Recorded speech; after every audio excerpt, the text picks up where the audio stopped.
everybody, welcome to Drive Thru Review 603. Today we're going to take a look at Zoo Ball. Now this is a game from Osprey Games, and I apologize for laughing, but this game really took me by surprise. This one showed up, the publisher sent it to me, and I said, what's this? This is weird. And so I opened it up, and it's got a little mat inside of it, and you flick discs around.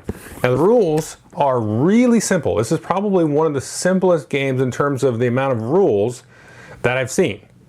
But, spoiler, it's really fun. So let me jump in and tell you how it works, and then I'll tell you what I think of it. So this is Zoo Ball. Now this mat here is kind of a nice felty mat that you can see you've got some different goal lines and things ironed out. Now I know it does look super creasy, and it is, but it does not really affect the game, because what you're going to be doing is flicking these discs here. So they do flick pretty good. It just takes you a second to get the hang of how to flick them.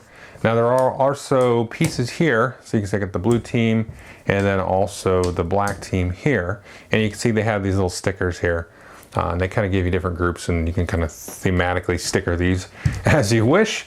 And the game does support 2, 3, 4 players. So I've just got this set up for a 2-player game. When you play 2 players, you're going to be going from this goal to this goal, whereas with 4 players, you're going to be going to the opposite corner. So we're going from here to here, or from here to here, depending on how you start. So your target goal is, in this case for the red players, this goal, and the white players trying to score in this goal. Now each team has 3 blockers and then 1 scorer. And you can see the scorer there has a yellow colored animal sticker on it, and the rest are white. So on your turn, you can do one of 2 things. You can either flick all 3 of your blockers, or you can flick your scorer.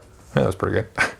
And then that's the amount of your turn. Now the object of the game here is to get your score, just like I did now, fully inside of this goal. So you can't be over this outside line at all. You have to be able to not to see that line. That means basically, if you can't see a little bit of it, you're not scored. You got to move it a little bit more. So of course you can flick other players' pieces and all that kind of good stuff.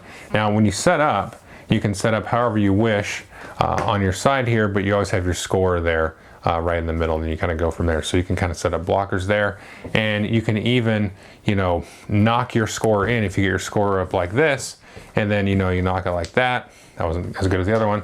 And let's say you knocked it in, then that would count as a score. As long as he gets in there, even the other player can knock it in there, and then you're going to get a score. But again, your turn is basically shoot all 3 of your blockers or just your scorer. That's the entire game.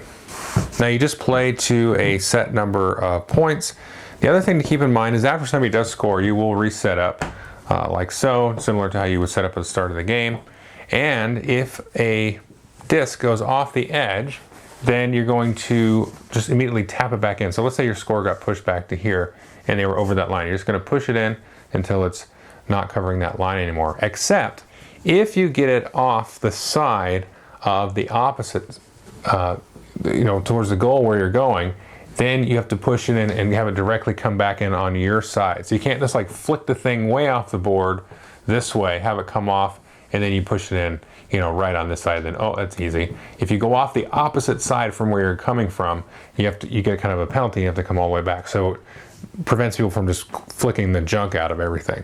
And it works the same way, of course, going to the corners. Basically, both of these will be the opposite side. Prevents that as well. That's it. That's all the rules there is to the game. Flick these or flick them. If you go out, push it in, unless you're on the opposite side, and then you come all the way back. And then you reset up after the goals. Done. There's your game.